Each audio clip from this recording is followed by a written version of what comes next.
Hi everyone, and welcome to Skeptics in the Pub Online. I'm Dave from Coventry Skeptics, and I'll be your host tonight. Over 2 years ago, we were forced out of the pubs and started doing these talks online, and here we are still doing them. Format is as usual. We'll start with a talk from our speaker, followed by a 15-minute break, followed by the Q&A, and at the end of that, we will open up our virtual pub, the Lock-ins Razor, on Zoom. If you'd like to ask a question in the Q&A, then please place your questions on Slido at sitp.online/ask. And if you like what we're doing, then you can make a donation at sitp.online/donate.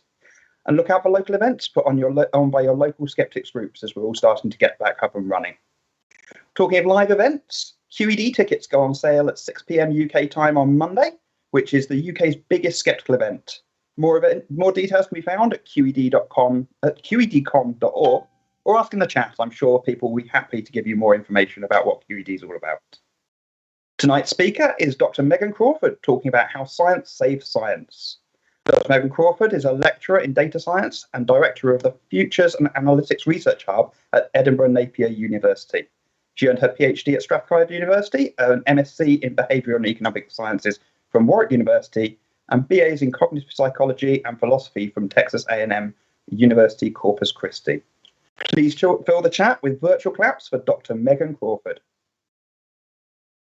Thank you. A lovely introduction. I'm very happy to be here today. Thank you for inviting me.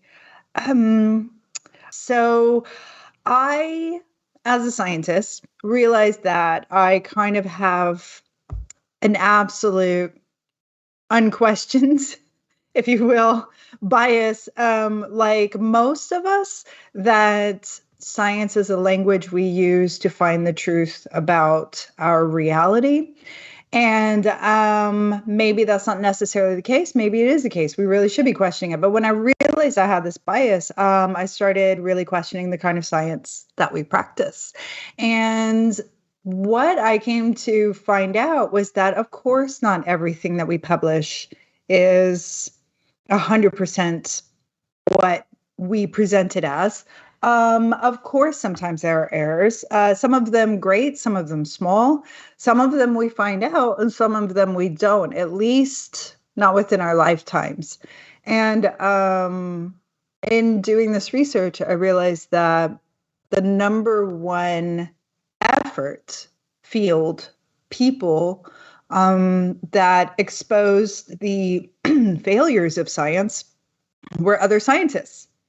And there's one other job that does that, but I will get to that in the end. But largely scientists, and using the scientific method to expose the failures of science. And I cannot actually think of any other field that has the same type of checks and balances that the field and pursuit of science has. So I thought it'd be fun to give this talk, to bring this, not so much tell you, as which is really common with talks, tell you something I'm an expert in.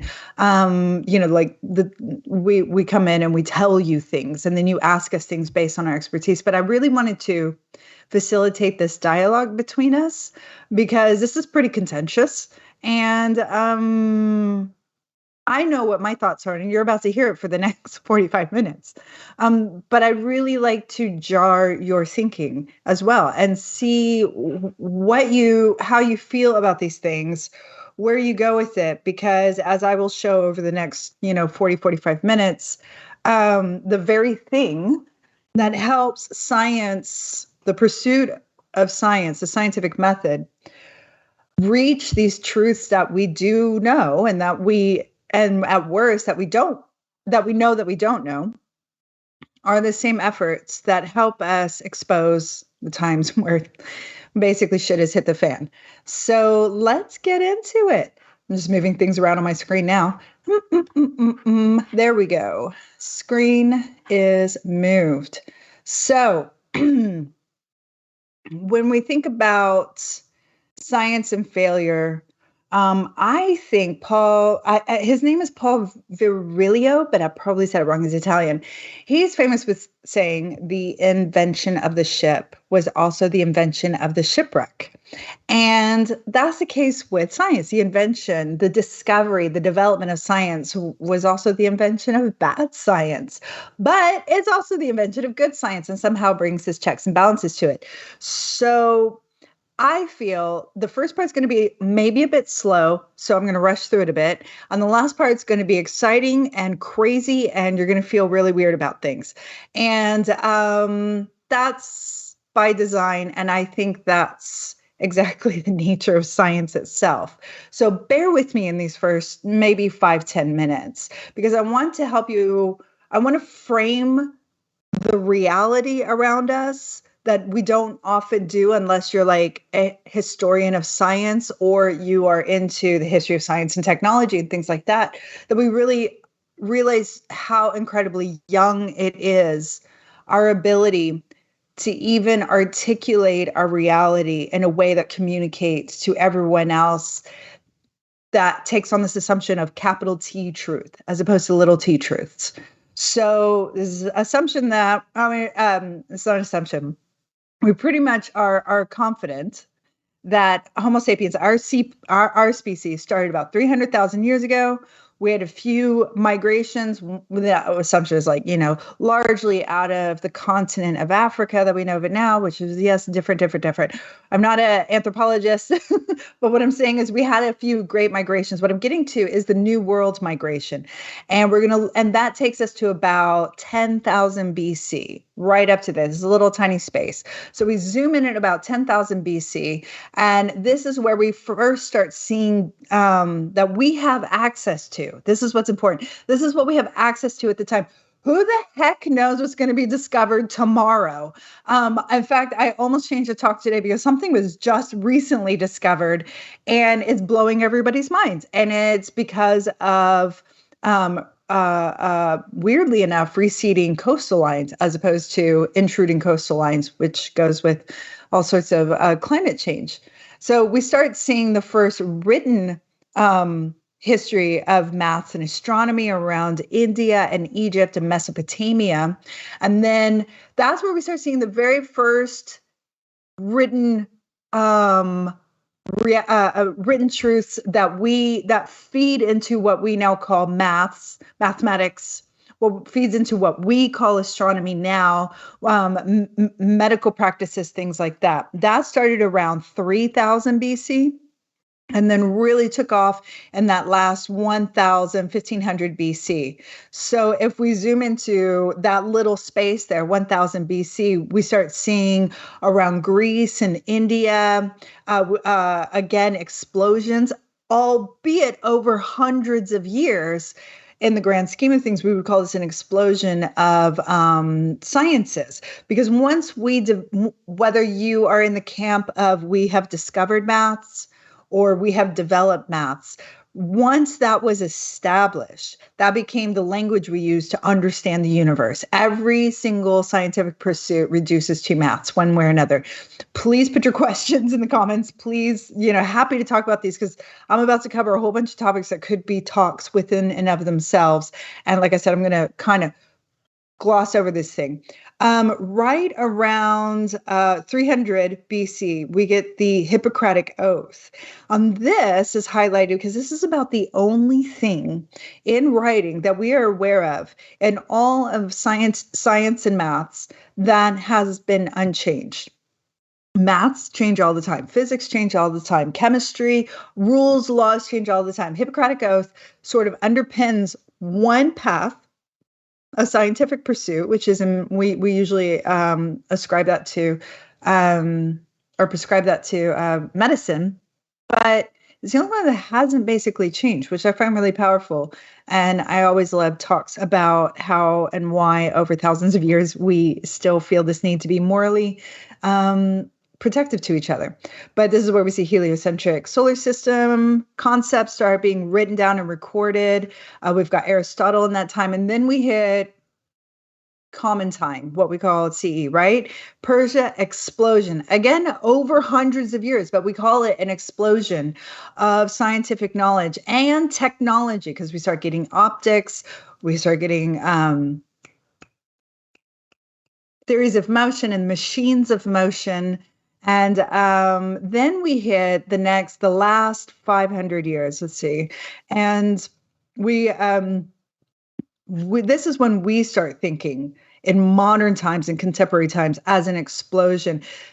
I note here in 1661 is the first time chemistry is ever published or appears in a published work that is separated from magic or religion or superstition or the supernatural or any of those labels that we have now, which they didn't necessarily, of all the different cultures and societies that studied chemistry, didn't necessarily use these terms before. But this is the first. 1661 was the first time chemistry was ever published in a usable manual type textbook that was separated from anything that wasn't the physical universe. So then we scooch on, and we've got economics pops up with here in The Wealth of Nations with Adam Smith. That was 1776. And what I find interesting is this is what we call an explosion. We have criminology before we even have psychology, even though today we would say criminology is based on psychology. It actually came before psychology was established. We have shortly, almost immediately after psychology, we have eugenics pops up. We have phrenology pop up. We have all these different things pop up. And to give you an idea of how close that is, not too long for that was the first cosmonaut. The first person in space was, not arguably, was a generation from the establishment of psychology, criminology, Darwinian evolution as not a generation, but a century from putting people in space. So there's a whole theory about technological booms. But what's important with this whole lineage is this red line right here. This is when Karl Popper's book was published, 1935 in German and 1959 in English. This would, of course, be because of World War II, and it was the logic of scientific discovery, which really established the theory of falsification. Before this line, the practice of science followed a type of confirmation verification methodology.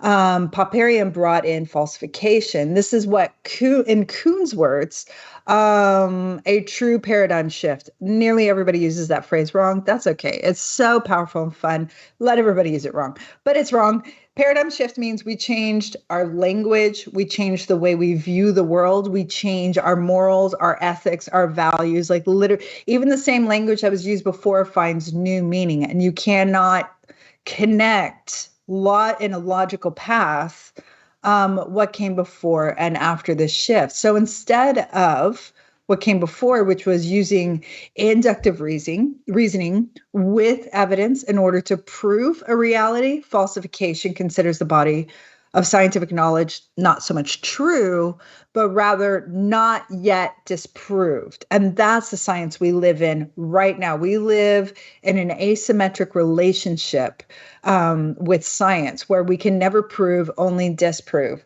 There are plenty of criticisms to the Popperian paradigm. Happy to discuss them later. I'm not here to preach the dogma of Popperianism, or Popperian science, I should say, only that it's important to understand where we stand right now in science. So this is from a paper that's about to be published by some other data scientists who are looking at disagreement of publications that disagree with existing publications. So what happens is, if you're kind of lucky, people know about you in science and they publish something that says you're wrong and you're an idiot and we hate you and your work is so bad. And maybe they're right, maybe they're wrong, maybe they're just trying to make a name for themselves. Point being, that is absolutely part of the scientific method. You get your work out your discoveries, what you feel are accurate interpretations of the data you gathered, and then other people judge it and they critically read through it. And what we find here, what this chart is showing, is the percentage of articles published that disagree with existing articles based on the topic. So this is how the authors divided the subjects. So they had sociology and humanities, biology and health. This is an average in the middle, of course, all, but it surprisingly is not not surprisingly located in the middle because it's the average.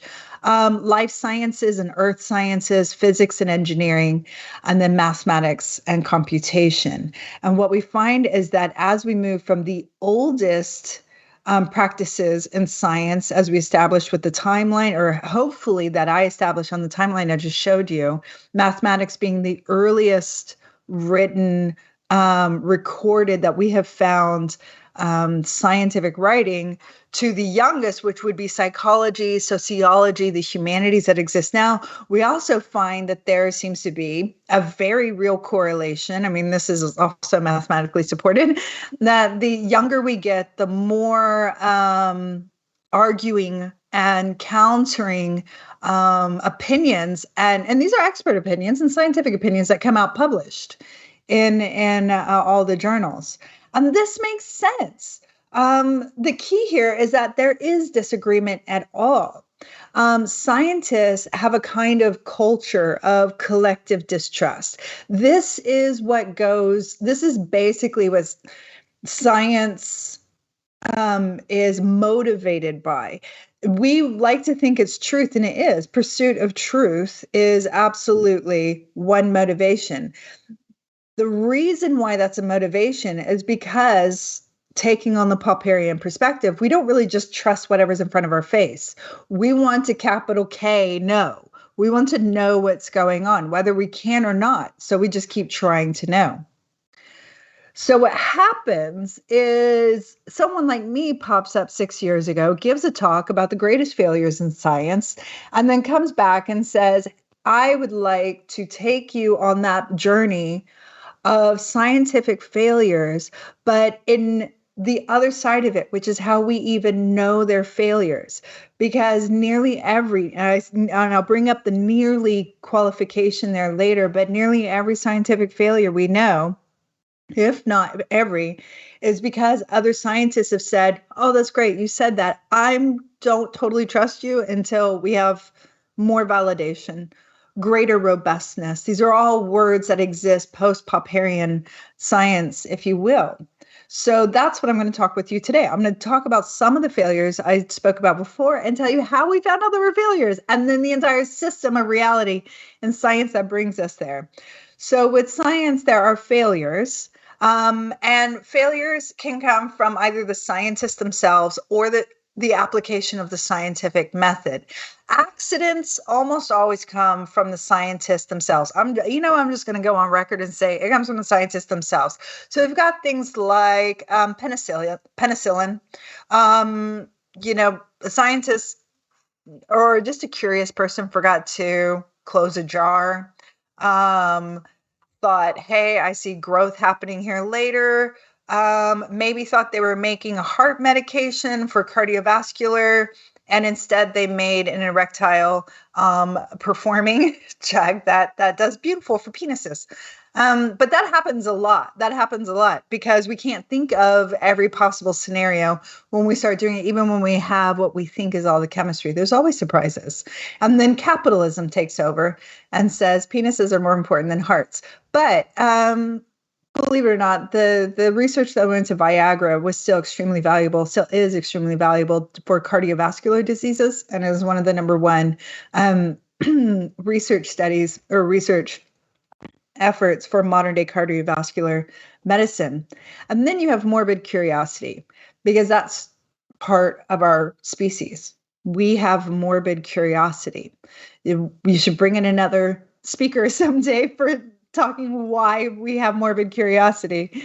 in our species. But these include things like experimentation on enslaved people, Tuskegee study. If somebody doesn't know what that, I'll talk about it later. Each of these, by the way, is an entire topic in a talk in and of itself. Thalidomide studies, that was a good example of sexism in science. Methamphetamines, the U.S. government, and the I do believe a lot of militaries, but the U.S. military for sure. So I'll just speak for what I know.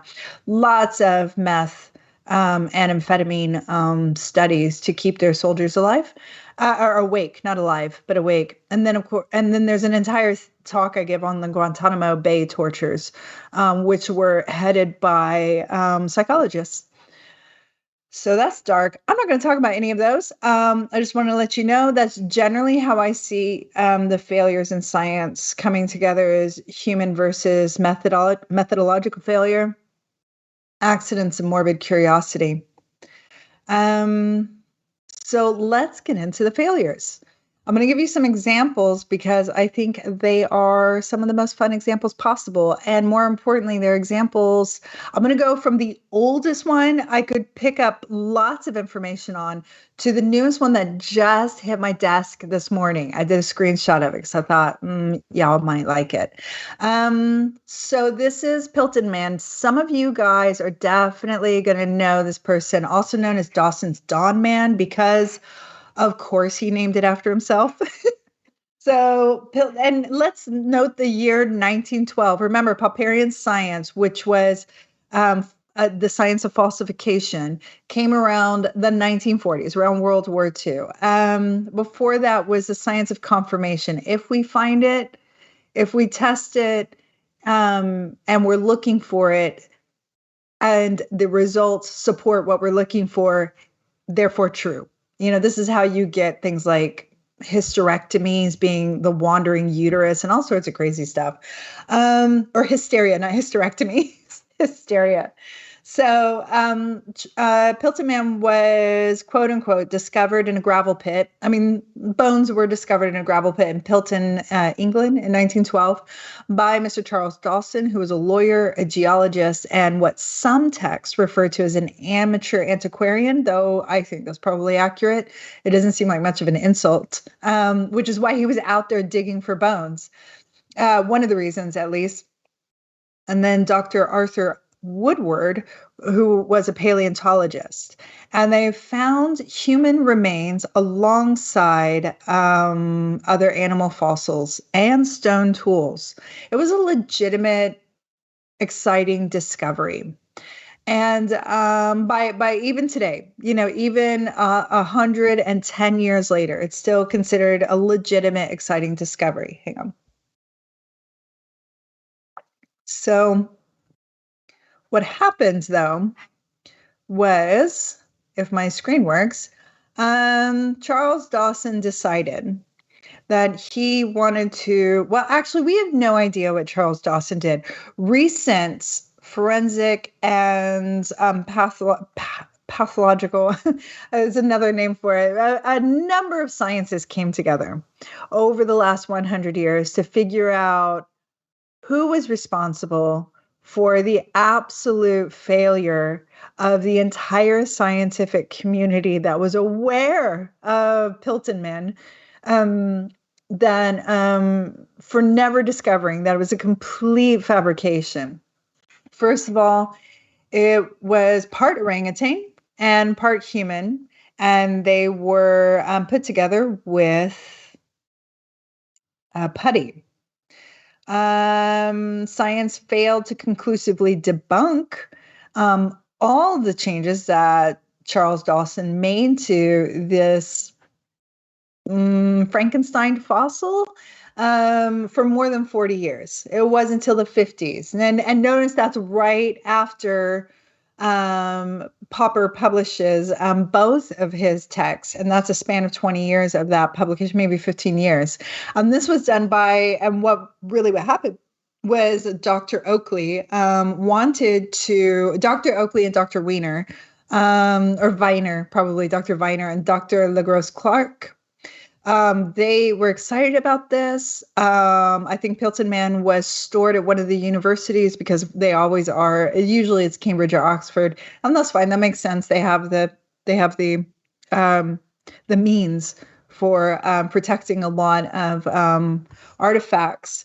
Um, and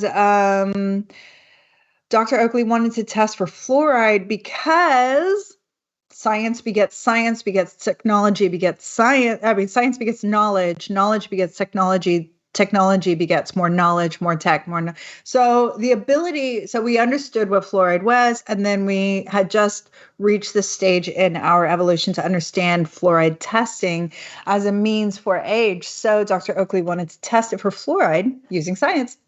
And they were finally allowed, they were the first people allowed access to Pilton Downs remains. Oxford University, that's where he was stored, stored. And so they carried out their tests.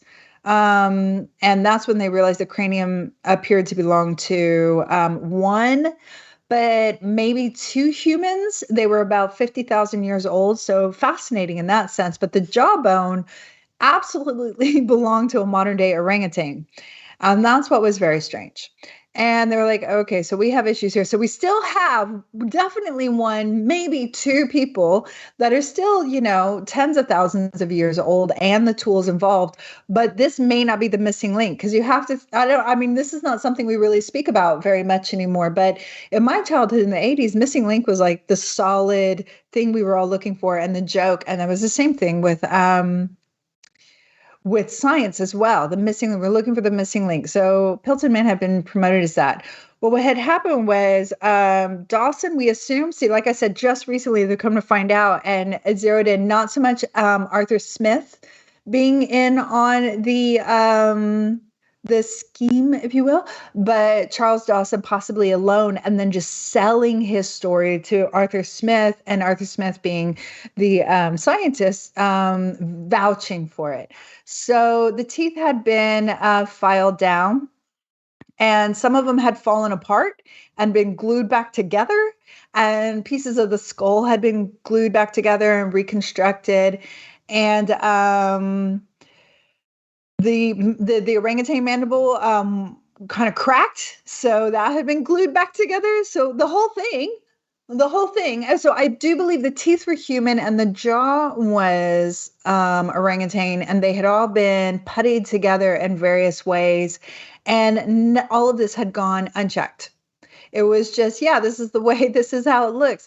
And they were still practicing the old science of confirmation science, which was, if this is what I think I'm seeing, and I have data, which would be the fossils, and the data seem to support what I'm thinking, then therefore it's true. So it took getting into Popperian science of falsification to break that. And my favorite quote about this comes from a Nobel Prize winner, which will be on the next slide. It was considered one of the most audacious, fake, and sophisticated scientific frauds in the 20th century. And I if nothing else, well done, Charles Dawson, because it was 100 years after his death, I believe, that even anybody was able to say, I think this might have been all Charles here. So, let's see, was it Dr. Oakley may have said this, but I really like this quote because it really sets the stage for everything any of us have ever been into, born into today, as far as our knowledge of science. This is one of the founding stepstones of how we view the world now through a scientific lens. The study we carried out has opened our own eyes, to the scientific rigor required to avoid being deceived in the same manner as so many were between 1912 and 1917. So we're still there today, hint, hint, but in completely different ways, and that's why I also want to give this talk, because we give so much credit to the scientific method. And I think it's because it's truly the only method / tool we still have to understand our shared reality, maybe not our individual reality, although it informs on that as well. And that's powerful. We can't exist without that. So 1953, we start seeing the establishment of what is later called pathological science, which is the science of things that aren't so. So we've got pseudoscience, amateur science, so much like Dawson earlier, deviant or fraudulent science. So we're kind of getting into that malicious, morbid curiosity. Junk science, which is always fun and makes the news a lot, and cargo cult science. If you've never heard cargo cult science, it sounds cooler than I think it is, but it's a pseudoscientific method of research that favors evidence that confirms an assumed hypothesis. So that's where the cult comes in. That's where you start getting into conspiracy theories. You start off legitimate, and then it just goes batshit after that. And usually that's just somebody's personal opinion stepping in. And what we have here is a quote from Irving Langmuir, who was a Nobel Prize winner chemist in 1932, probably butchered his name, and I don't mean to. But he said, a scientist originally conforming to the scientific method unconsciously veers from that method and begins a pathological process of wishful data interpretation. That's pathological science. And pathological in this sense is, I thought I had defined it. Yeah, which means compulsive or obsessive. It's really, really what you want to find. So in the modern, more latest evolutions of psychology, we talk a lot about cognitive biases and heuristics. And in this sense, when we say wishful data interpretation, one way of defining that today is confirmation bias. I'm looking for what I want to see, and I'm ignoring everything else. So we have these things. I'm going to go back. I clicked too fast. I put this up as an example of sci-fi. I think sci-fi is one of the greatest things we have. It allows us to what if scenario our way through using the scientific lens. When we don't have the technology that allows us yet to explore it. So probably the most shining example is Jules Verne with imagining some of the realities, as well as the existence of spaceships, submarines, right. Obviously, everybody likes to think of time travel. I love it. Maybe we'll see. That sounds scary and horrible. We have had a on again, off again, Facebook complicated relationship with fusion and fission. And then there is the U.S. military being absolutely fertile grounds for trying out pathological sciences. But the truth is, we shouldn't turn our noses up at what we later established as a pathological science, because at the time, it was just a science of unknown. We were just testing, can we know this? And this is a cute movie. It's dark. It's legitimate in a lot of ways. And I think in a lot of ways, people don't realize it's legitimate. But listen to some definitions of pathological science and see how many things right now in our world that hit the media, or it's like social media too, every day, that fit these definitions. So pathological science, the maximum effect that is observed is produced by a causative agent, so all legitimate so far, of barely detectable intensity, and the magnitude of the effect is substantially independent of the intensity of the cause. That's super dry. Let's try something a little easy. There are claims of great accuracy. So it's like, oh, this is amazing. It'll have the biggest return you've ever asked for. Fantastic theories contrary to experience are suggested. So I know this sounds crazy, but, right? Criticisms are met by ad hoc excuses. Another term for that is cherry picking. And then the ratio of supporters to critics rises and then falls gradually to oblivion. So that's the longitudinal validation of it. So first you have a lot of supporters and a few critics, and then it goes to a few supporters and a lot of critics. And eventually all you've got is a couple people in a pub with their beer. And that's all of us to an extent. But those are definitions of pathological science. And then we get into fraud.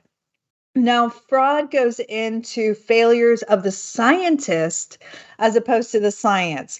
I may have said this earlier, but I'm not going to talk about the morbid curiosity because it's just not, we can talk about a Q if you really want to. I have no problems with that. I just don't want to spend time forcing everybody to necessarily have to listen to some of the most grotesque things in our history. So let's go into how shitty a scientist is without morbid curiosity. Good old fashioned fraud.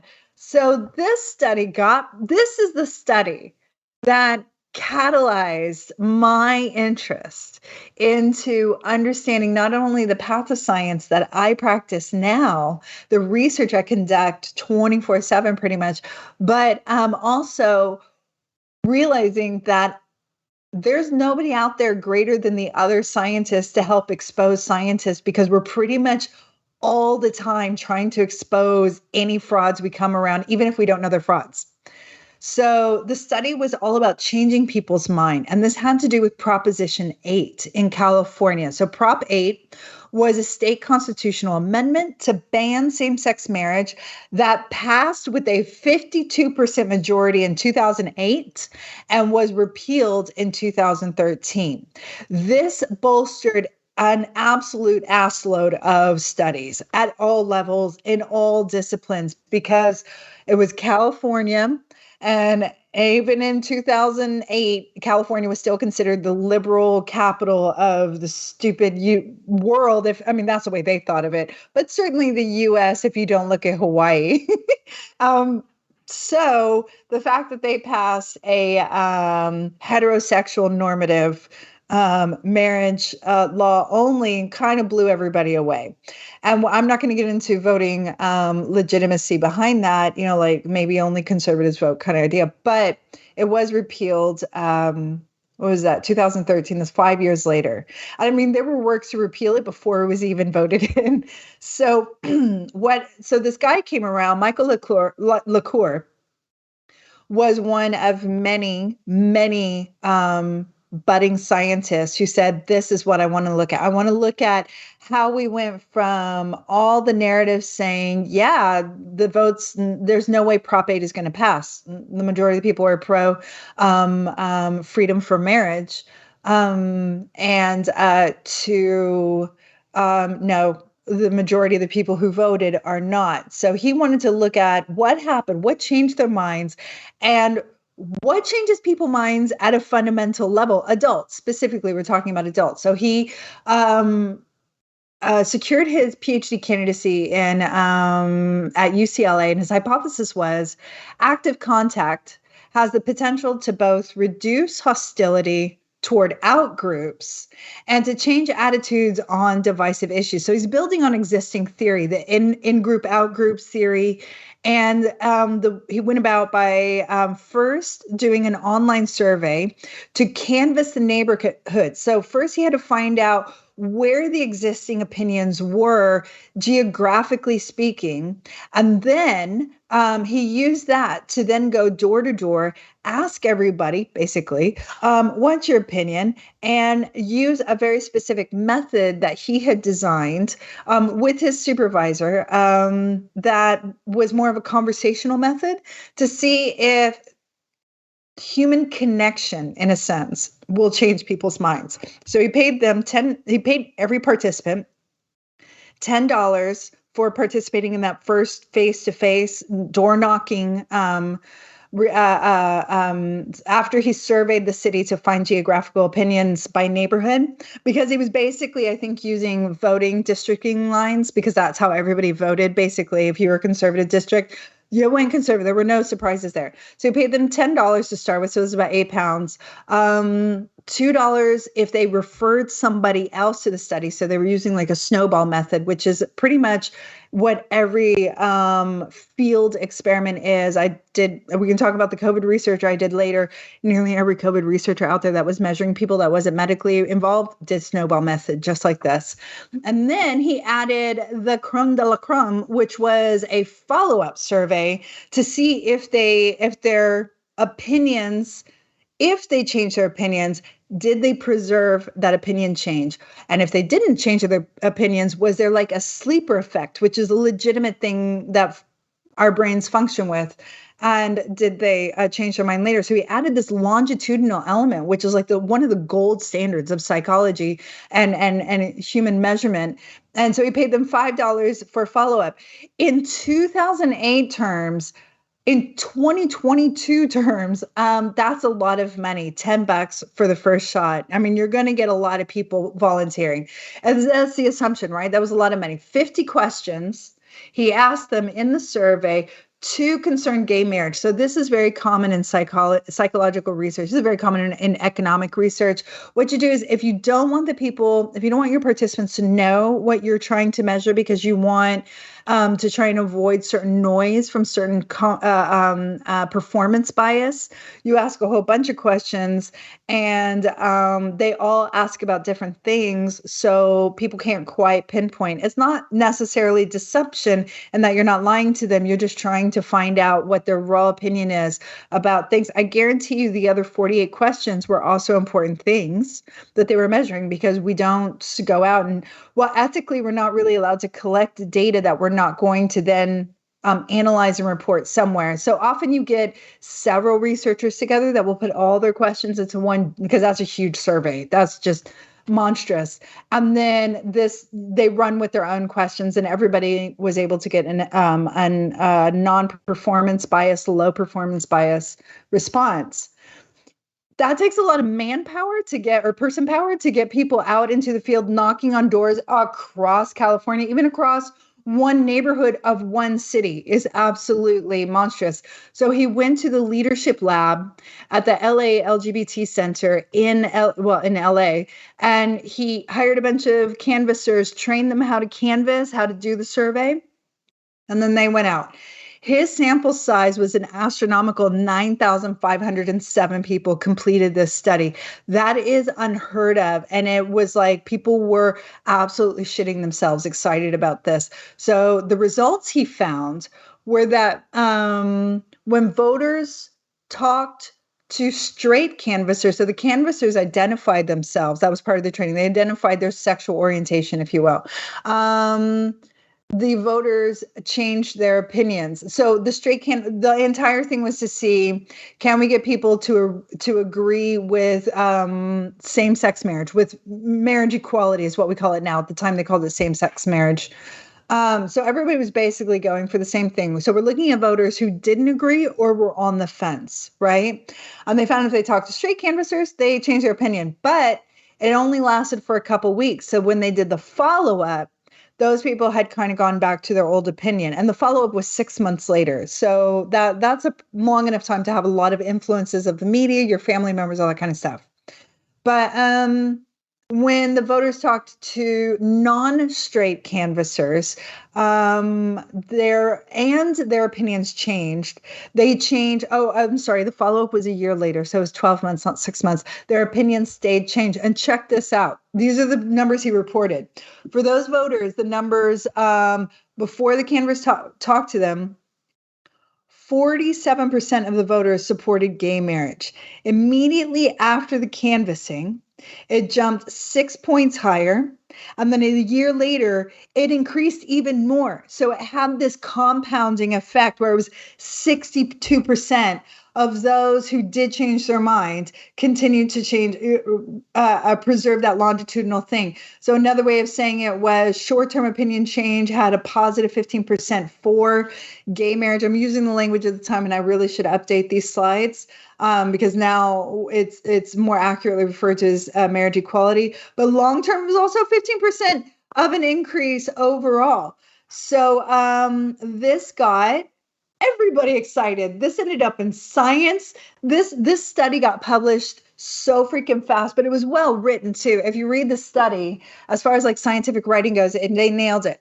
So I have no idea what time we're at, but we're close to the end, but I just want to get through this study. So let's see. The results were fantastic. 2 postgrads came in from another California university. And they got with his supervisor, Dr. Green, and said, we want to repeat this study. And the first thing they ran into, I forgot, the control group was 3%, but the first thing they ran into was they were not getting the 9,000, nearly 10,000 sample size just in the survey alone. Usually if you send out an unsolicited survey, the going rate is about 10% return. If you're really lucky, it's a 30% return, but it rarely goes over that 1/3 range. You'll usually ping pong between 2 and 10%, which can be a lot if you're surveying, say, 1 million people. But they were down at about almost 1/10 of what liqueur was at. So they were like, okay, this is sus. Let's see what else. They went and started talking to the LA LGBT Center, and they were like, no, we never heard of liqueur. And they're like, fucking what? Because they went to go ask him, how did liqueur do all these things? And they said, well, we've never heard of this guy before. So they went to liqueur's supervisor, and he was like, yeah, okay, well, maybe there's something wrong. Let's just follow the money, because he paid 9,000 people a minimum of $10. So that's 90,000 cash on hand that he had. Everybody, a lot of people get scholarships and grants, but you don't just have cash on hand for things like that. So they went and asked him, and the whole time he had said he had his own funding. And as it turns out, he was like, I can't find the paperwork on that. I can't find the paperwork on that. So as it turned out, he never did send any surveyors out, because he never talked to the LA Times. They'd never heard of him at the LGBT Center. When they said, okay, well, show us your original survey to show us how you demographied, I think that's a word, LA.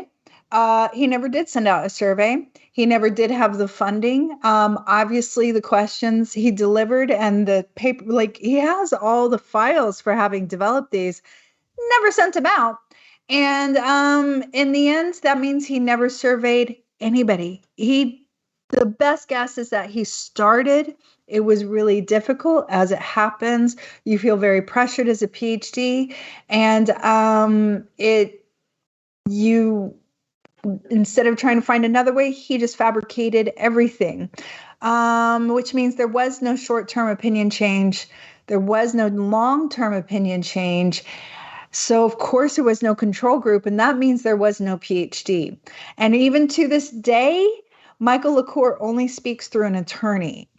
It was dark days in science. This is his study. It still can be found at Science, the publication online. When Contact Changes Minds, an expert on transmission of support for gay equality. And if you look here, this is what happens. Journals won't necessarily remove all the dark underbelly of their reality and their past. What they'll do is they put this up. This article has been retracted.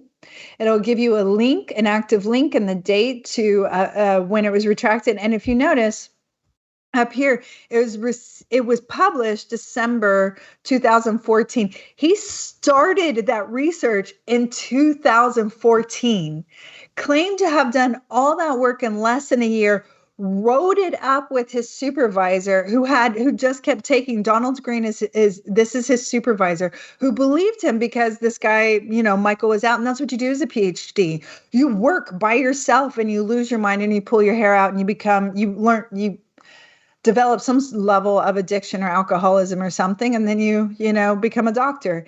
And LaCour said he had a team of people. He had his funding. So that's how my supervisor treated me. Not all supervisors are like that way, but mine was. Was Donald Green. And so they give you a retraction. It's all here. You can go and find it. There's the DOI. I'll share it with you if you want. That's the direct object identifier. Every scientific publication, including backdating, all have what is called a fingerprint. And so you can put in the DOI and find exactly where this article is. And now nearly everything is open source. Again, going into this, how does science save science? So there you go. So the question is, just because the data don't exist, though, here's the follow-up. just because the data don't exist to demonstrate the effectiveness of this method of changing minds doesn't mean the hypothesis is false. And now the real work begins. That was his supervisor saying that. Michael disappeared into oblivion, never to date has reproduced any of the things he says. He still claims his innocence, his complete innocence, but he is still to date never produced anything other than the final charts and graphs that he included in the publication. So what happened? What happened to the Changing People's Minds study? Well, these guys came out, David Brookman, Joshua Kalla, and Peter Yarina later. Both the first two from UC Berkeley, these are the guys who started it. They said, well, we want to replicate the study. They've applied it to abortion rights. They have applied it to transphobia study, policies and immigration issues all across the US. And look what has happened from scientists stepping in and saying, hang on now, I think that's shit science.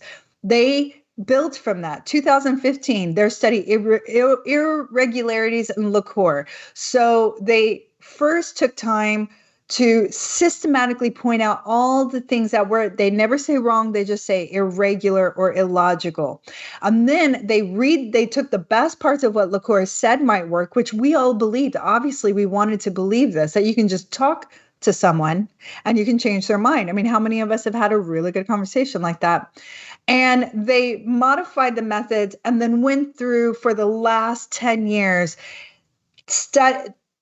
I don't know how many studies now. I'm just going to show you a few highlights. Durably, so that's a longitudinal, reducing transphobia, a field experiment on door-to-door canvassing. So they took us good stuff and then tested it. 2017, the design of field experiments with survey outcomes, a framework. So they developed a method based on all the work they had done to get to that point. So this would be 4 years of work.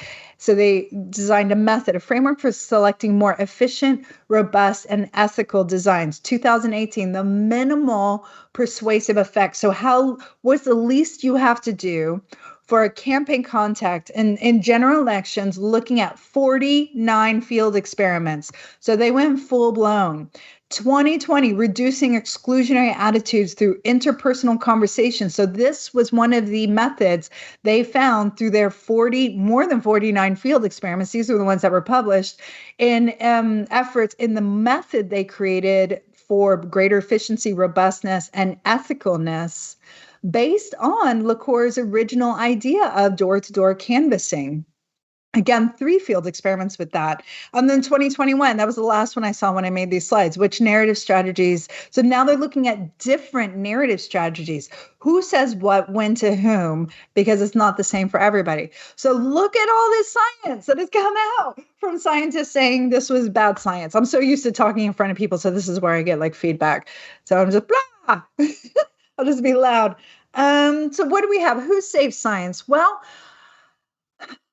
science really, since we have this asymmetric relationship because we are in the Popperian paradigm where we only look at what we can disprove, and then it's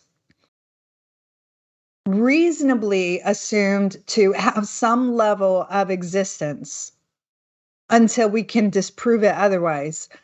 We have a lot science. I do speak with the royal we because I think this is a human level thing, not just a scientific level thing, but we have an entire system of checks and balances that are constantly changing. And that's why this is where you're going to see the screenshot from today that came in my mail. So here we have the Innocence Project started in the US, where because science begets knowledge, begets technology, that begets more knowledge, right? DNA technology. We learned what DNA was. We learned how to understand DNA. We had the Human Genome Project, split that crap up, got into CRISPR. And now, well, before CRISPR, actually, we've got the Innocence Project. It was now that we can test DNA, we're going to go through all of these buckets of boxes of evidence from anybody sitting on death row, basically, and seeing, do they belong on death row or were they wrongly convicted?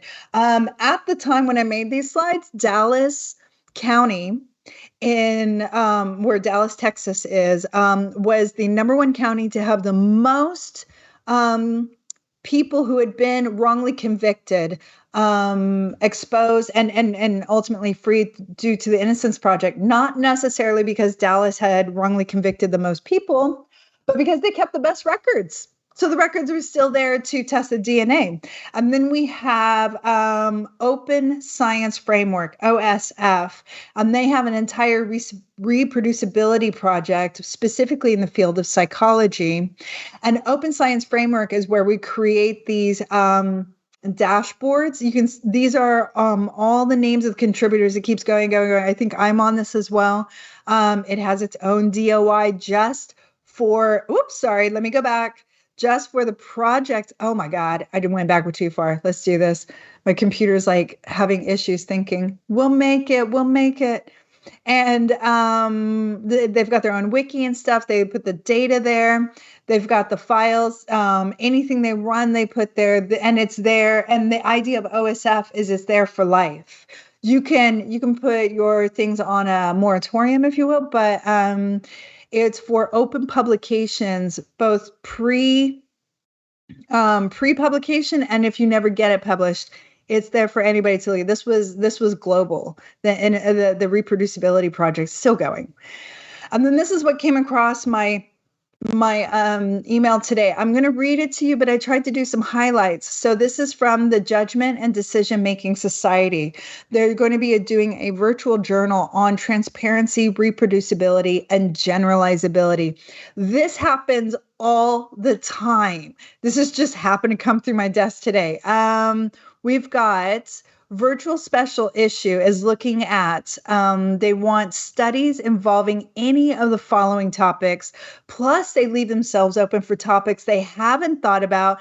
This includes registered reports and even pre-analysis plan submissions. So we've got replication studies, pre-registrations, and pre-analysis. So if you haven't made it to a publisher yet, or you've got the data, but you've yet to analyze it, registered reports. So that's the thing with OSF is you can pre-register the methods you're going to go through in order to go through an ethical panel, or in order to have a, it's kind of like blockchain. You have an unmodifiable record of what you declared you were going to do before you did it. So if you change your methods later, you have to justify why those changed, but it really holds you to an honesty system as opposed to an honor system.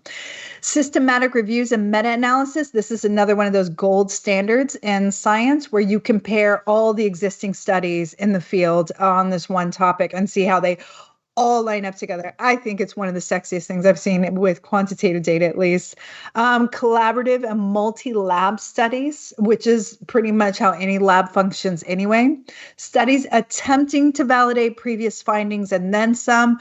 Open science and transparent research practices. So looking at methods that have been implemented. You don't necessarily need the data for those methods. I'm actually in that field right now. Because of the virtual world we had to move into with COVID. Data sharing, open data, open code. So we share our coding with each other as well, and open access solutions. So this is the final one as well. It's retraction watch. Going back to LaCour's paper here, this showed, this is his publication, this article has been retracted. Well, what happens is this team right here says, this was started by, I don't remember who started this, and I really should have his name. Oh, there it is. Adam Marcus and Ivan Oransky. It's a whole team of people, but like we turn each other in. It sounds really dark that way, but it's not like we're seeking each other out. It's just a journal will somebody will have been found to usually just accidentally wrong. It's usually accidentally wrong, but all the same, fraudulent or otherwise, the journal will say, okay, we're retracting this, and Retraction Watch will get an alert, and they post them here, and you can go, and it's a repository, an archive of every retracted paper. And I mean, I really highly recommend going there, retractionwatch.com, if you're interested in reading not only what it took, what study was retracted, what it took to retract it, but also sometimes the egos of the scientists that jump up and go and try to fight their retractions. It's just enjoyable sometimes. So here we have medical school dean, up to 5 retractions. So usually that means like there was one method or one huge database where they just generated a bunch of papers from that. And then there's a paper claim to describe the first potent and specific anti-COVID-19 drug. Now it's retracted. Huge numbers of don't mistaken frequency for veracity, if you will, in Retraction Watch. Everybody was publishing COVID papers. Everybody. In fact, all the journals kind of lowered their standards and said, we will publish anything because we don't know what's going to happen. So it was a spaghetti against the wall kind of thing. And then we've got stolen manuscript. This I love is the plagiarist begs for forgiveness as another group plagiarizes the same work. And so that's a cute one if you want to read that. That's a really common one. And then widely touted abstract on ivermectin and COVID-19 retracted. So this is one of those like Snopes kind of sites that I highly recommend. And that's the end of my talk. This is science, and the relationship at best is complicated, if you were ever to ask. So thank you for listening. I hope it wasn't too boring. I really look forward to the Q&A. Thank you so much, Megan. That was absolutely fantastic. I hope you all enjoyed that as well. We are going to take a 15-minute break now, give you a chance to refresh your glasses, do other things. Also give you a chance to check out our Discord server if you want to, or check out any of our websites. We're back in 15 minutes, and I'll see you then.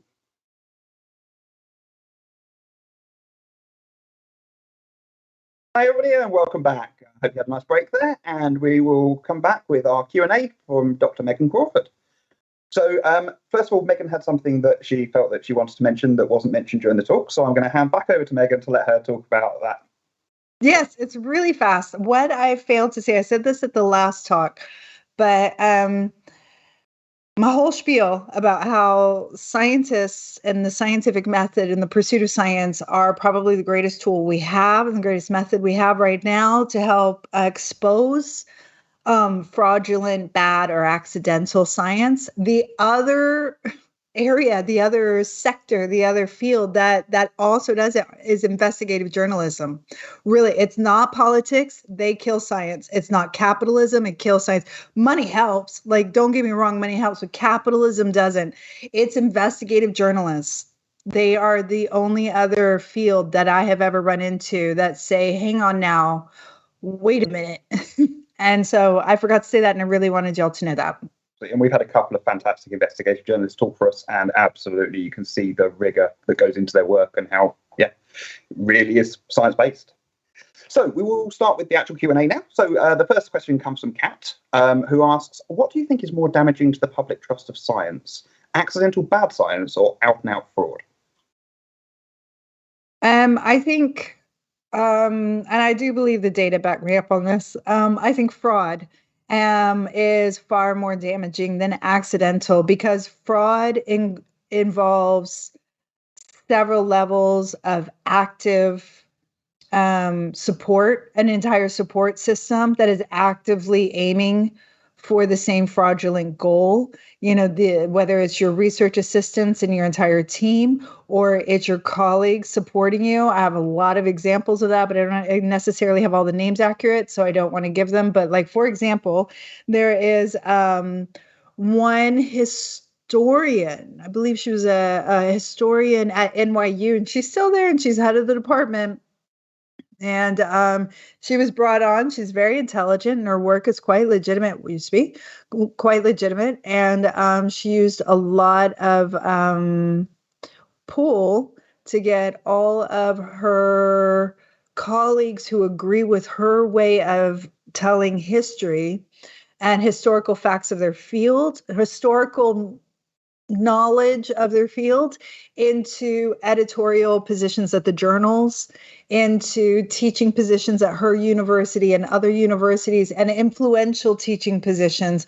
And that's what fraud looks like. Accident, I mean, it's like what we say with plagiarism. Usually that's accident, you know, and when it comes to accidents, they're very quickly rectified. It's like, oops, I did it again. and that's what I was thinking, is also when it's a mistake, the publisher comes out or the author comes out and goes, I made a mistake. Whereas when it's fraud, like the one you mentioned in your talk, he just keeps going. I'm innocent. I'm innocent. Now, he hasn't come out to say, I got it wrong. Therefore, people will still cite that. People will still say that he's just being silent. People don't want. Yeah. Whereas with the genuine accidents, from my understanding, most of them just come out and go, "Oops, made a mistake." And just like that, the chart I showed at the beginning showing the number of the percentage of articles in each field that have countering articles to them. A lot of those countering articles, they were followed up by other countering articles by the original authors that said, yeah, okay, your article showed us how we got it wrong, but it's not in the way you said it. It's in this other way, So, moving on to the next question, which carries on very nicely from Nadia, which is bad science or fraud more prevalent in a specific field, or is it universally distributed across all fields? I've got the questions over here on the side, so let me look. Is bad science or fraud more prevalent in a specific field, or is it uniformly distributed? Dude, I don't know. I absolutely don't know. We want to think that maybe it follows along the path of. I mean, my knee-jerk reaction is a lot of people's knee-jerk reaction, which is there's less fraud in the field of mathematics than there is in, say, the field of psychology. Because psychology, I mean, let's reestablish that the science we're practicing is not even 100 years old. Okay, it's 70-something years old. That's everything we know about science as a practice and a tool for understanding truth is less than a century old. So psychology was birthed around the 50s. And then it just went like, the 20s, I think. And then it just went behavioralism and cognitive. And now we're into, I don't even know what we're into now. And you had Skinnerianism in there and all sorts of things. And I think you're going to maybe run into, what was that question again? I would assume you'd run into more like bad interpretations of reality in the newest practices of science as opposed to the oldest ones, but I really don't know. We'll move on to a question from Paul, also known as Pictical. What role do you think deliberate hoax papers, e.g. SoCal, play in keeping scientific research honest? So we were talking about this earlier. I mean, so for those who might not know, and I couldn't remember either, and so we all looked it up. So Sokol, and I'm not sure how to say his name, but his name, it's known as the Sokol Affair, and his name is Alan Sokol, and he is a physics professor at NYU and UCL, and he purposely submitted a manuscript to a very prestigious journal that was garbage. It was a word salad, and it got published. It went through the peer review process. It got published, and then he came out and said, "Ha, I tricked you." I think that's how it went. That was my. Sorry. Go ahead, Dave. What was it? No, I was saying, that's my interpretation of it as well. Yeah, and it was showing it actually birthed an entire multiple efforts of other people going in and publishing garbage word salads to see if their field was as susceptible, or usually it's their journal. They're looking at specific journals with those, because I do remember ones in like specifically, as we were talking about earlier, it was evolutionary psychology. And I could not have been more grateful that those purposeful garbage studies were submitted, because it really revealed one of the greatest weaknesses in the scientific method. And should I show the scientific method? Up to you. Yep, we've got a very nice slide that will show it. So yes, I'm sure if we give our text a few moments, they'll be able to get that sorted out for us. Okay, so hopefully you stick around for this one. I want to zoom through it. But do you see my screen? I do, but bear with us a moment. I'm sure we do see it now. Okay, everybody sees my screen. So really fast, the scientific method, I just call it the process. We usually just think it's like observe, hypothesize, collect, test, and interpret. But that really is just these two people right here with their beakers. That's that representation. The scientific method is an entire effort of, first, I just think of something that probably annoys me.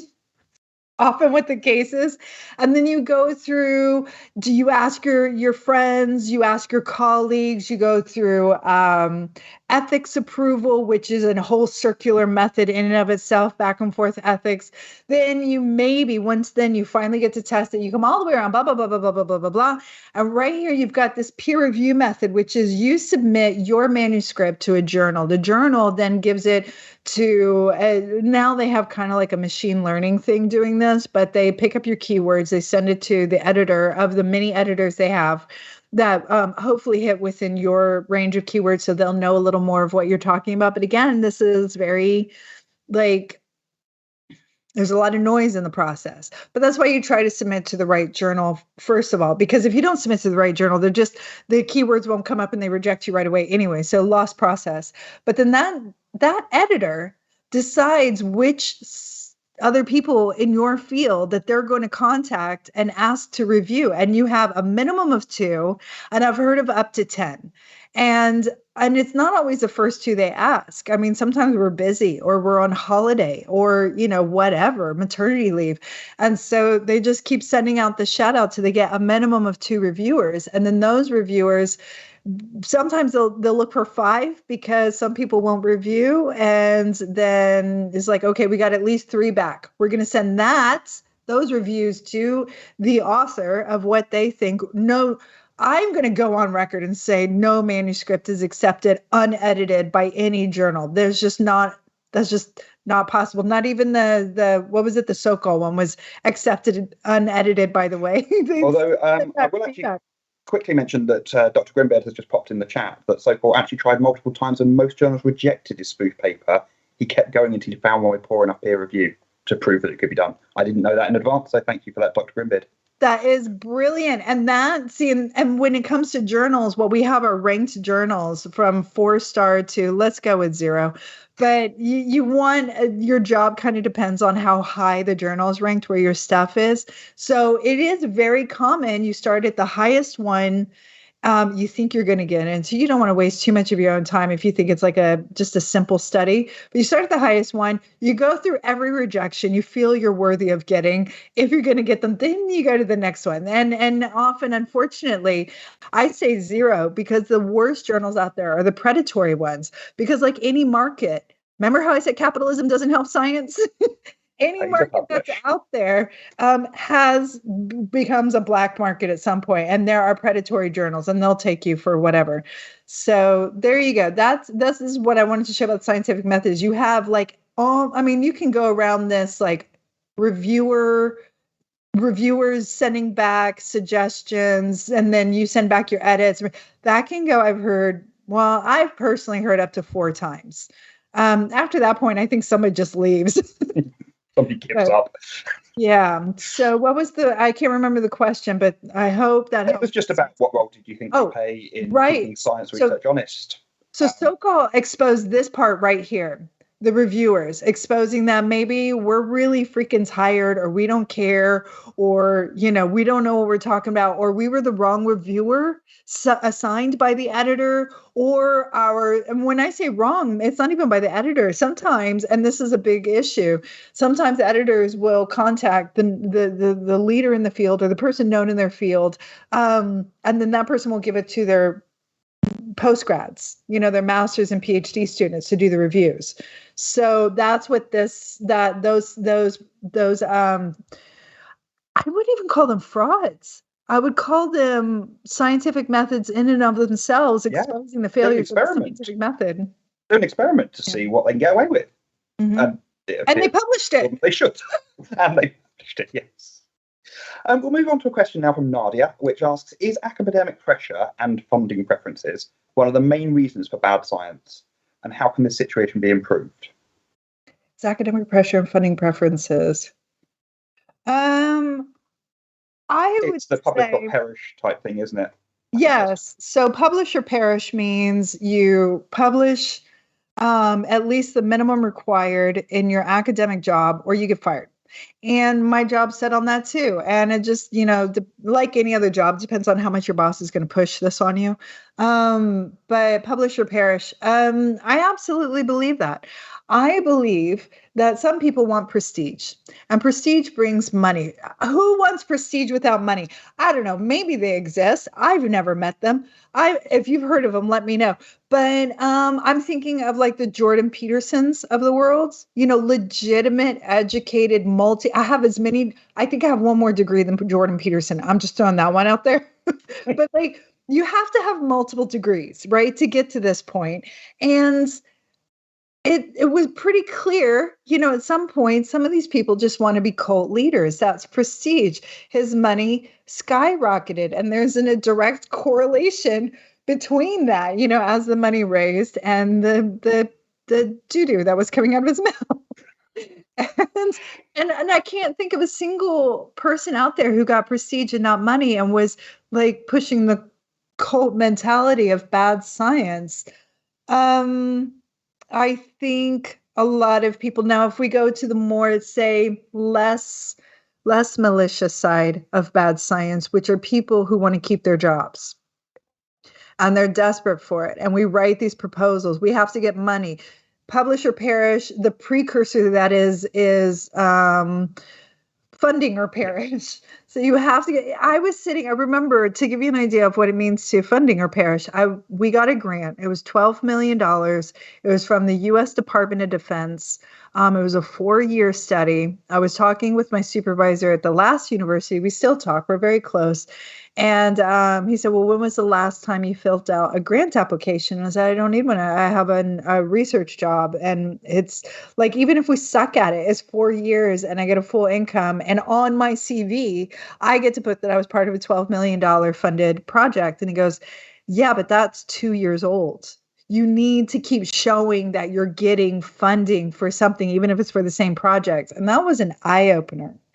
And then I started looking at everything we were doing completely differently, because I had to use what we were doing as evidence of my ability to be an ongoing productive scientist. To get the next funding. Yes. To start your next project, which will then prove you're ready to do your next and ongoing. So even when you haven't finished your project, you're already thinking of the next one, because you need to get that funding in place before it's finished. Yeah, you're only as good as your last achievement. And that even sucks. And we'll move on to a question from Kat. And this is a 2-part question. I think they are very separate answers. So the first one is, what's your science fail? And the second part is, which science fail do you think is the most dangerous? So we'll start with the first one. What's your favourite science fail? What's the one that pops up to mind when somebody says, talk to me about science failures? What's the one you'd pick? Cheesy, crazy lemon squeezy. God, this is where I like being in a room. I would love to hear everybody else's, ideas, because I think we'd all start sparking ideas of all those failures. I'll start with the last one. I think the most damaging, dangerous failure in science is patriarchy. I cannot tell you how all of science is based on wealthy white men, and nearly everything we know is based on evidence, data gathered from a very homogenous group of people over largely the 20th century. And we even have a name for it now. It's called WEIRD. It's white, educated, industrial, rich, democratic. The data we have of human-based and even economic-based realities, they are realities, but we generalize that to the whole world, and they shouldn't be. And that's become a very real thing. We're now in that evolution of scientific discovery, which is acknowledging the demographics of our data. So and to me, that completely births from xenophobic patriarchy. So I think that's the most damaging, because I think we've missed out on centuries. Even if we go back to 1 century of science, even if we stick within Popperian science, just a near century of valuable evidence that we've completely missed out on. And we've designed our entire world generations and generations from that. What is my favorite failure, though? I mean, liqueur was pretty good. I cannot stress enough how much his paper shocked everybody. Like, and it wasn't just like his paper came out, like he was working on this for the whole year. And Prop 8 was huge because California was a testing ground. And yeah, it was a big, big, big deal. But I can't say that's my favorite. I'll stew on this one. If anybody has a favorite, throw it in somewhere. Let us know. I know the one that comes to mind for the most dangerous for me is Andrew Wakefield. Who? Andrew Wakefield and the autism from vaccines study. Yeah. That to me has caused huge repercussions years and years later. And again, he's one of those people who hasn't backed down. No, and you can find his work on Retraction Watch. You can indeed. An absolutely fantastic website. Have a look at it. It is really, really good website. But yeah, absolutely. But it still keeps getting cited, even though it's retracted. Yeah. Yeah. Well, and you know that chart I showed where it went from like most the field that has the most like what was the word disagreement again? Within the field? Yeah, disagreement, and it goes down. The thing is, almost none of the papers that the disagreements were against are retracted. They remain published. It doesn't necessarily mean they're wrong or bad. It's just to be retracted fully from human knowledge just never happens. Move on to a question from Anonymous. It's very frustrating that retraction or even plain discredited papers still show available and get cited sometimes. Will that ever change? I don't know, but so yeah, we were just saying that. I mean, because okay, so think of it. I was married to a lawyer for a long time, and one of my favorite things about learning about human decision making, which really finally made a lot of the legal sense kick in, whether especially with jury, but even if you have a judge, is lawyers will do this thing where they will say something they know will be objected. They know will be stricken from the record. And but they say it because they know that it will earworm itself into all of our minds. They've now affected us with at least that knowledge. And you can't escape it. Like our ears don't shut off, unfortunately. So you can't escape it. And that I feel like that is one of the reasons why it doesn't feel like it's ever going to change in any field that shares knowledge as a regular part of its reality. Or its existence, which is like science and education. Its whole purpose is to share knowledge. Once it's out there, it's out there. It earworms into society, into culture, into your brain, like it's there. So yeah, I feel like I probably have some. I'm confident without even knowing which ones they are yet. You know what I mean? There's so many things that you hear and you've heard them once and you don't know whether you heard it's a complete lie or it's true. You just heard it in passing and it's sat in the back of your head as something I think I know. Mm-hmm. Mm-hmm. Well, that's completely wrong. Yeah. We'll move on to a question from Vic, who asks, what percentage of non-scientists do you believe understand the scientific method? So percentage-wise, I would argue to say very low. I'm just going to go for it. I'm going to go with the Price is Right, Bob, and I'm going to go with 1%. I do not think, like I showed y'all that whole scientific method. I only explained 2 blips on that, which was testing, right? And then the publication side of it. And that entire flow chart that is just continuous, because anything that's published, one of the measures we have as editors and reviewers of good papers, if you will, is that the conclusions are not only logical for the flow of the argument made all the way through the paper, but that they help us jump off to the next point. So everything published kind of comes with this promise of here's the next thing. You know, maybe you'll think of something I haven't, but I'm going to give you some jumping off points, right? So it is continuous. But back to the question, I don't think anybody. I think if the average person, I think if the average person had even an inkling of the scientific method, it wouldn't be a necessary course in the first 2 years at university, because we would just freaking know it, right? And because we have to go to a university to understand this level of just the scientific method, I think screams the fact that nobody really knows. Yeah, absolutely. So we will move on now to a question from Igor. What would be better than the scientific method? Will it evolve into super science, or will it be replaced by superior science? That's his wording. Oh, there it is. What will be better than scientific method? Will it evolve into super science? So that's still hanging on to science, yeah? Or will it be replaced by superior science? I've wondered about that too. Would we keep the same language? Because I mean, we clearly have the same language from confirmation science that we studied as a species 2 centuries ago and beyond and earlier. I don't know when the word science came out. That was I've forgotten off the top of my head. I'm a couple glasses in, but I'm trying to remember. I didn't know the year. There's a whole like, what is it? Anyway, that I'm going off on a tangent here, but I do think there's something better than the scientific method we're studying now, only because we can identify some of the fallacies and falseness and failures of the scientific method we have now. For example, being in Popperian confirmation, but falsification, scientific method, that means that technically unicorns exist.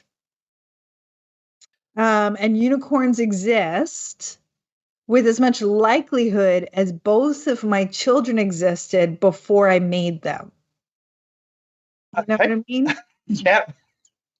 So, and that's not, I use a very jokey example of that, but there's some really dark corners if you take that logic in that direction.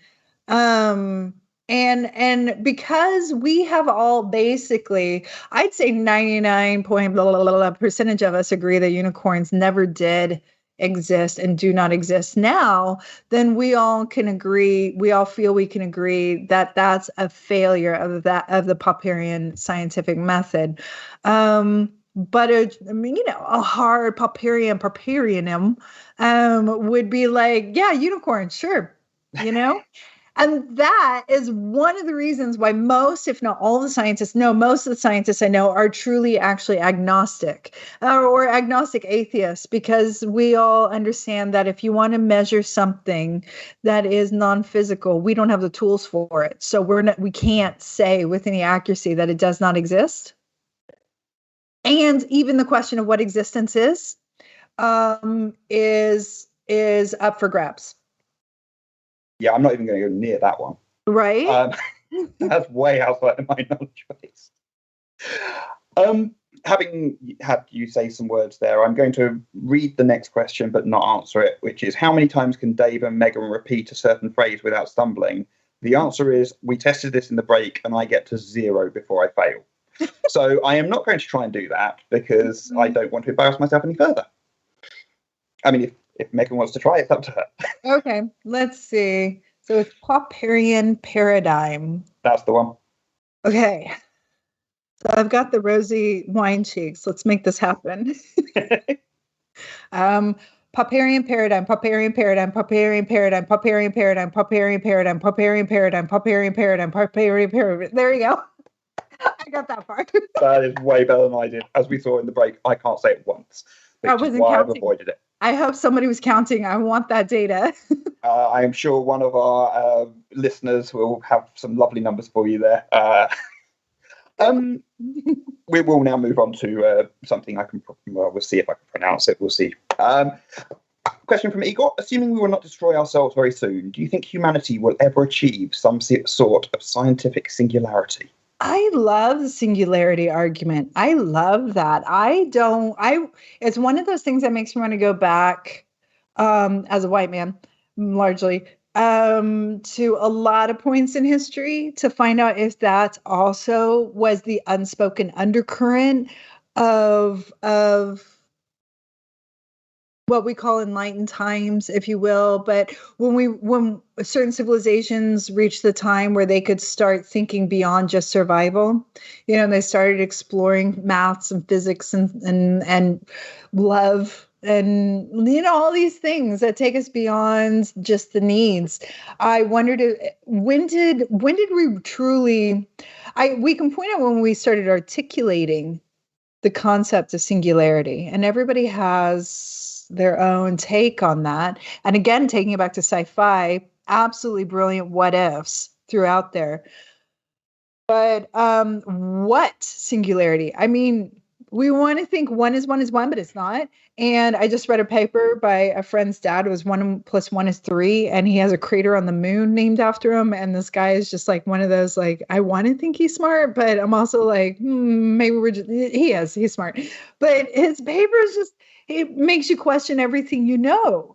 And it's a maths paper, and it brings up this a totally different concept of what are we doing with the knowledge we have, and where are we progressing to? And I don't know. Maybe we're asking the wrong questions, and that's what comes up a lot. In fact, that's what comes up a lot when you start breaking from the patriarchy of science, which is maybe we're asking the wrong questions. Great questions, got the data, whatever, but maybe it was the wrong question to start with. And so that's why shit's not working out for us, right?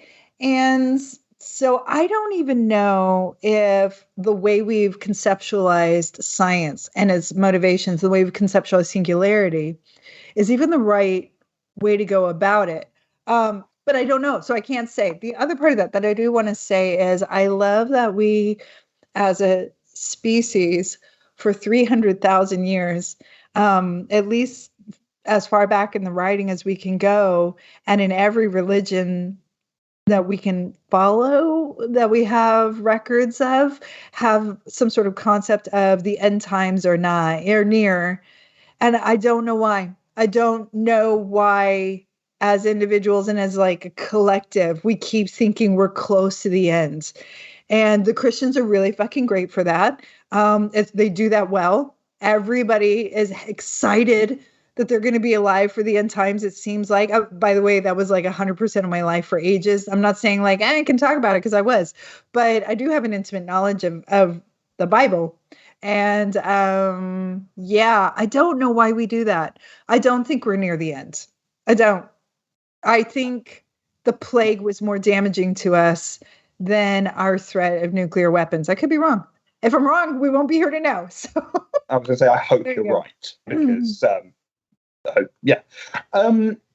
we're starting to get towards the end, so we'll wrap up with I think we'll go with the last question from Brian Eggman, who asks us, can you tell us a little about the photo recognition AI example you spoke about in Glasgow? Yeah, so that was really fun. That was showing that that was the other side of the failure, which was the method failed as opposed to the scientists. And it was really cute. I actually have the slides. I don't know if I do kind of want to show you one of them, not yet. I just have to wait for my computer to remember that it is alive. So what this was about 10, 15 years ago.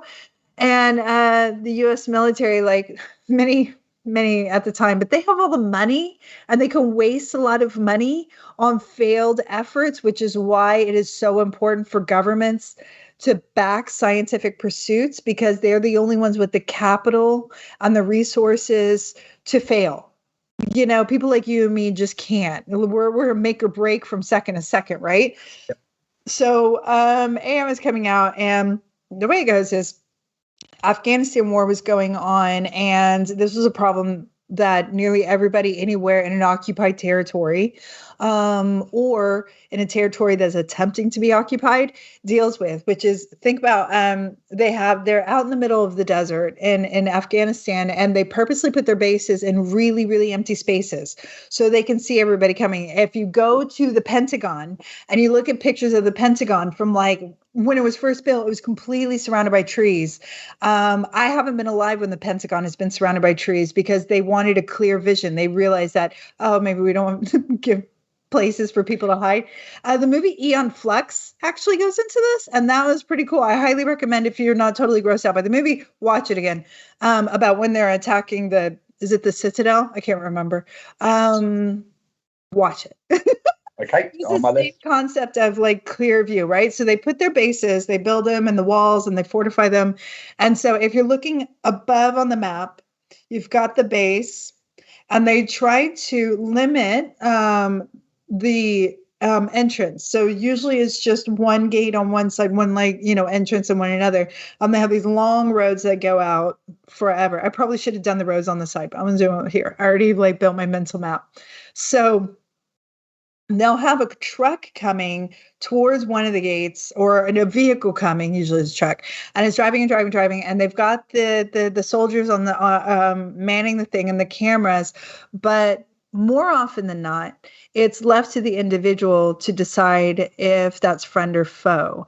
And the U.S. military had this thing about foe always dies. Shoot to kill, that's it. You don't, if somebody's driving at you, because it was the prevalence of I almost said Unabomber, but suicide bombers. Yeah. So, and sometimes it wasn't even somebody in the truck. They would some try and send them off, whatever. But anyway, they can see forever. And the issue is they left it up to human decision making. And human decision making has to wait for that threshold of, okay, they're going too fast, too close, they're not taking our warnings, they're not looking at the flags, and shoot to kill, right? So shoot the tires out, shoot the driver out, all that kind of stuff. Because the thing is, you also need to shoot them. Unfortunately, they also have the protocols. If you have to shoot them because of the technology of the bombs as well, you have to shoot them before they get close enough that even if you killed them, something would go off and it would harm the base. And so it would even be before that threshold. So really ugly territory and decision-making is what we call it. So they were trying to teach these machines, or they tried to write some software that would recognize bad drivers versus friendly drivers. And the thing is, no matter how dark we think of the military, theoretically, they still have that idea of don't kill the innocent people, and it's okay to kill the guilty people, but maybe not to. Okay. Yep. Definitely don't kill the innocent people. And a lot of times the other side of this is these people, some of them were friendly, and they'd be driving, escaping, not knowing what signals to look at, not knowing that they're being told to stop. And so they would accidentally kill the innocent people. So this really is an not altruistic, but ethical effort to try and not kill innocent people and save the U.S. military as well. But anyway, I do appreciate the individual, just not the system or the industrial complex. All right, so there's my soapbox. That's the scene. So they were like, we have this thing called machine learning. We have the technology for visual recognition on these cameras. We're going to try and put those two together. So we build a bit of software that can recognize friend or foe. Okay, great. First step is you got to recognize a vehicle from anything that's not a vehicle. That's the first step. And the way you do machine learning, or at least the way they were doing it, there's a whole bunch of ways, and who knows what Google's doing now, but because they just keep that totally under lock and key, just like the military. But at the time, what they were doing was you feed the program a whole bunch of pictures of trucks and non-trucks. So can I share my screen? Absolutely. Okay. Yeah, you should be able to. Am I sharing it now? You are already showing it, yes. Yeah. Okay, I'm sharing it now. Okay. Let's see if we do this. I didn't know I'm sharing my screen. Which screen are you seeing now? your setup screen. My setup screen. Yeah, that's fine. That's fine. I just want to get here. I just look at my setup screen. Don't pay attention to anything else. And so what they would do is they would say, truck, look at all these features. And then they would give something else, that they were trying to also mimic what might be in the space, but also not in the space. And so they were like, this is not a truck. This is not a truck. Let's keep going. This is a truck. These are the features. This is a truck. These are the features. This is a truck. These are the features. This is not a truck. This is not a truck. This is a truck. So it would just go over and over and over and over and over. And so let me get out of here. And are you still seeing my screen? Okay, so it would just feed hundreds and hundreds and thousands of pictures and say, this is not a truck. And then it would say, these are the features of a truck. And then it would say, look at this note and teach it to find the features and not find the features. I'm using human thought language because we don't really necessarily have all the language yet to understand what artificial knowledge is. And in the end, what actually got pushed out and published, because it was so fantastic, was the very first recognized outcome was about 90% accuracy. Of once they started testing the system, it was 90%, 97%-ish, and high 90% accurate for what was a truck, a vehicle, if you will, and not. And that's just much like Lacour's study, unheard of. That's just not how it works. Nobody nails it the first time around. And so I pulled these pictures up because it took another scientist, I think another team, stepping in and saying, because they kept testing it and testing and testing and it kept coming out and coming out. And they were like, yeah, 96, 97, 98, 95, they were all in there. And they're like, we are going to nail this. Now we can get to the part of shoot or not shoot, right? But the team was still like, this is still sus, it's not quite hitting us. And it was another team that came in that saw a variable that nobody else had seen up to that point, because we're biased human beings and we still kind of want to see what we want to see. And this screen that I have up illustrates as best as I could re-engineer.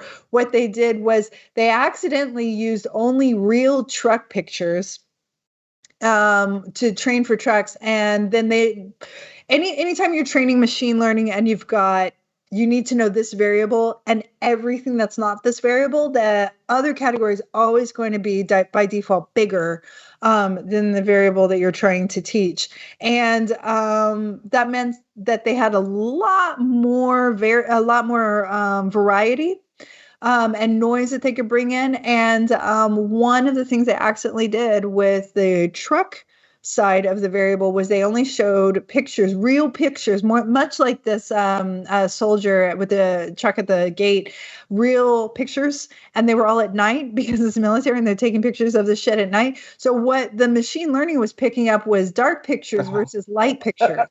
So it was nailing it 97% of the time. And when they ran the numbers to test it, they're like, oh yeah, about 99 to 100% of these pictures are dark and versus light. So that's what I was picking up. So I thought that was a really great study. I particularly like that somehow that got out of the military Iron Curtain. So I appreciate that too.